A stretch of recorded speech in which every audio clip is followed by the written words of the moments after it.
Bonjour et bienvenue sur ma chaîne, encore très content de vous retrouver. Comme d'habitude, n'hésitez pas à liker, à commenter et à partager. Aujourd'hui, on va aborder un sujet important pour celles et ceux qui veulent acquérir un véhicule de loisir, c'est le financement. Comment financer l'achat d'un camping-car? La vie en camping-car fait rêver beaucoup de gens. Vivre au jour le jour, aller où l'on veut, ne dépendre de personne, c'est un véritable art de vivre, que ce soit pour quelques semaines de vacances ou pour traverser l'Europe pour un road trip de plusieurs mois. Il y a forcément un camping-car, un van, un fourgon aménagé qui vous correspond, mais l'achat d'un véhicule de loisir a un prix parfois plus important que ce que l'on imagine. Alors comment financer l'achat d'un camping-car?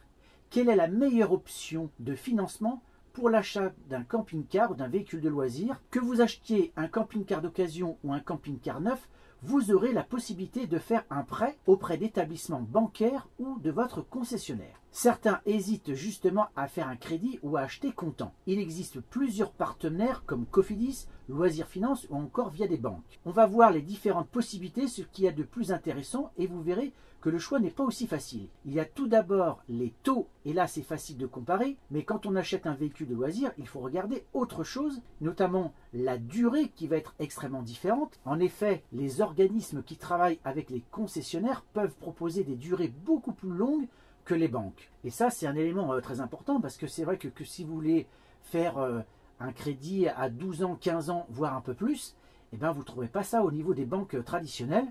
Et là, il faudra s'adresser vers les organismes qui travaillent avec les concessionnaires qui peuvent, eux, vous proposer ce type de financement. L'autre différence, c'est l'assurance, notamment sur la personne, c'est-à-dire l'assurance décès.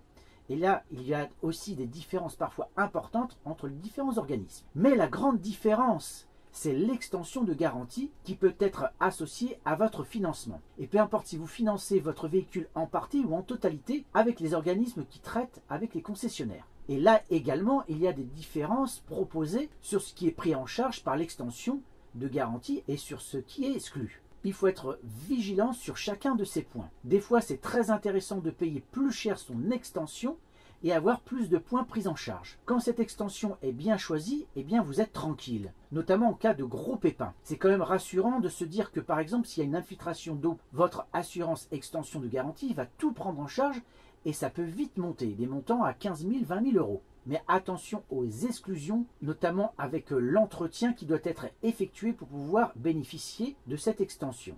Alors, vous avez notamment des carnets d'entretien pour le véhicule et ces recommandations d'entretien, il faut les suivre à la lettre. Il y a notamment l'un des principaux, c'est pas le seul, mais c'est le test d'étanchéité. Il doit être fait chaque année et si vous ne le faites pas, eh bien votre extension de garantie peut très bien vous refuser la prise en charge en cas d'infiltration. Mais je vais vous expliquer un peu plus en détail dans cette vidéo comment financer l'achat d'un camping-car. Au moment d'acheter un camping-car, la question du financement va se poser. Alors, le prêt bancaire pour acquérir un camping-car. Pour financer l'achat d'un camping-car de vos rêves, vous pouvez faire un prêt auprès d'une banque. Vous pouvez faire ce prêt auprès de votre banque ou d'une autre banque de votre choix. Vous pourrez choisir un crédit adapté à vos besoins et choisir les mensualités les plus adaptées avec un conseiller. Le taux d'intérêt sera fixe tout au long de la durée de remboursement. La plupart des banques mettent à disposition sur leur site internet des simulateurs de crédit qui vous permettent rapidement de connaître vos options. Les banques qui proposent ce type de crédit et simulateurs sont Crédit Agricole, BNP, Paribas, Société Générale, etc. etc. Alors là c'est pareil, vous verrez que quand même vous êtes limité dans la durée. Alors j'ai plus le détail, mais souvent ça va être autour de 6-8 ans maximum, 10 ans pour certaines banques, mais c'est très très rare. Vous avez aussi le prêt chez un organisme de crédit. Afin de financer l'achat de votre camping-car, vous pourrez contracter un prêt auprès d'un organisme de crédit.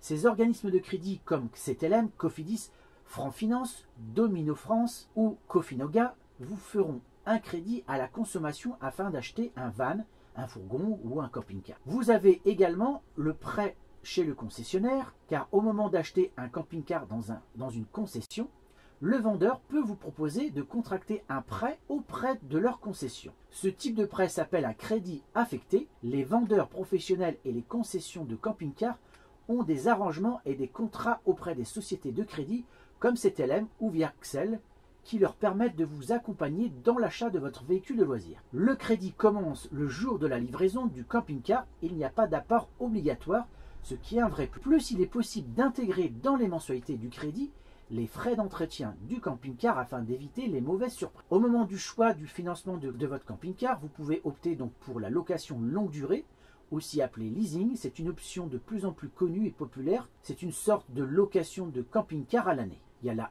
LOA, est une location avec option d'achat. Elle s'applique pour les véhicules neufs auprès de la concession. Elle consiste au versement mensuel d'une sorte de loyer. Elle est mise en place pour une durée déterminée le jour de la signature du contrat. La LOA permet à la fin du contrat de location d'acheter le camping-car ou de le rendre à la concession. Autre chose qui existe, c'est la LER, est une location avec engagement de reprise. Au moment de la signature du contrat, vous fixez avec le vendeur le prix de reprise du camping-car en fonction du kilométrage, de l'état, etc. Une fois votre location finie, vous rendez le véhicule à la concession et vous en louez un autre. Vous pouvez financer l'achat du camping-car en le louant. Pour financer l'achat d'un camping-car, il ne faut pas penser à ce que ça va vous coûter, mais aussi à ce que ça peut vous rapporter. Depuis quelques années, il s'est développé un vrai marché de location du camping-car, de van ou de fourgon aménagé. Si vous êtes propriétaire de votre véhicule, vous pouvez le proposer à la location via des plateformes sécurisées. Ces plateformes offrent une sécurité via des contrats de location. Il existe plusieurs plateformes de location de camping-car entre particuliers. Alors il y a Le Bon Coin, je ne connais pas son fonctionnement, Hertz, Trois Soleils, Evasia, Happy, Yescapa, Wikicamper qui est très très connu. Donc ça, vous pouvez, Wikicamper, vous pouvez y aller les yeux fermés. Un camping-car se loue pour une semaine entre 400 et 600 euros, voire plus, en fonction de l'état du véhicule. C'est un revenu intéressant qui peut vous aider à rembourser votre prêt mensuel. Vous disposez déjà de l'intégralité de la somme nécessaire à l'achat du camping-car de vos rêves. Avant de vous lancer, emprunter pour acheter un camping-car, c'est la solution que proposent tous les vendeurs de camping-car. Un financement à crédit qui n'a rien de déraisonnable, mais ne me faites pas dire ce que je n'ai pas dit. Il y a une excellente raison de ne pas emprunter quand on peut payer cash, c'est d'éviter le coût de l'emprunt. Ce qui n'empêche pas de faire le tour des bonnes raisons d'emprunter. Premièrement, les mensualités sont raisonnables. Emprunter, ce n'est pas trop cher. Les taux sont bas, 4 à 5%, voire des fois un peu en dessous. Notamment, c'est des taux qu'on peut trouver chez Loisirs Finance. Et surtout, ces taux n'évoluent pas en fonction de la durée de l'emprunt. Si vous empruntez longtemps, votre emprunt n'est pas plus cher, mais les mensualités sont plus faibles. Deuxièmement, votre épargne reste disponible. En effet, votre compte épargne, vos livrets et assurances vie continuent à rapporter de l'argent, ce qui diminue d'autant le coût de l'emprunt. Et surtout, vous pouvez récupérer votre épargne en cas de besoin imprévu. C'est à ça que sert l'épargne. Troisièmement, la mensualisation. Psychologiquement, c'est plus facile. Se délester d'un coup de 50 000 voire plus, c'est une affaire très sérieuse. Emprunter, c'est mensualiser son achat comme on mensualise ses impôts. Quatrième point, avec l'emprunt, c'est les services. En effet, l'emprunt vous offre des délais de rétractation qui n'existent pas dans le cas d'un achat cash. 14 jours calendaires à partir de la signature du contrat. Autre avantage, vous pouvez effectuer des remboursements anticipés. Mais surtout, l'achat à crédit vous ouvre droit à tout un panel de services annexes.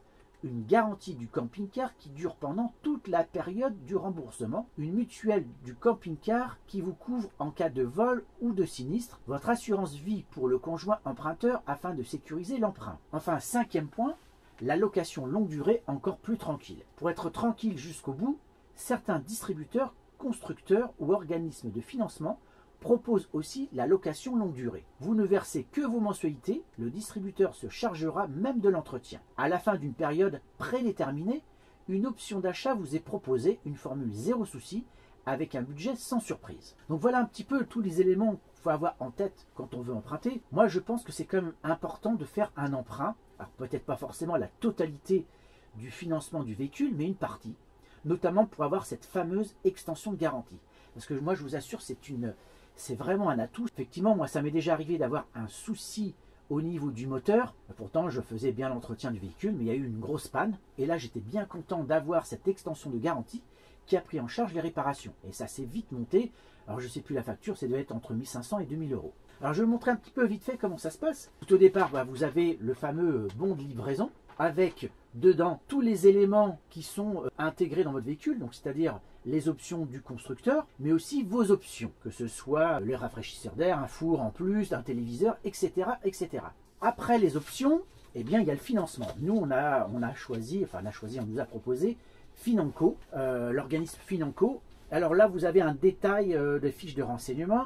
Vous avez donc l'emprunteur, co-emprunteur qui apparaissent sur le contrat. On vous demande bien sûr différentes pièces à fournir. Alors on vous demande également vos revenus, ça c'est normal. Vous avez une proposition commerciale qui est faite avec donc le nombre de mensualités, le niveau d'emprunt, donc le taux auquel vous allez emprunter. Également donc l'assurance emprunteur-co-emprunteur. Ça c'est un élément indispensable parce qu'en cas de décès de l'un ou de l'autre, eh bien il faut qu'on puisse rembourser le véhicule. Par exemple, moi j'avais un taux débiteur fixe à 4,61 et un taux annuel effectif global, le TAEG, à 5,08. Vous avez bien évidemment des frais de dossier. Après, vous avez les modalités de remboursement, donc en fonction des mensualités que vous avez choisies, que ce soit pour 10, 12, 15 ans. Vous avez aussi la possibilité de rembourser par anticipation, donc ça c'est intéressant. Alors vous avez des éléments en cas de litige.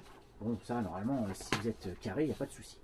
Alors l'assurance des emprunteurs. Alors moi par exemple, là, dans le contrat, c'est Suravenir et Suravenir Assurance.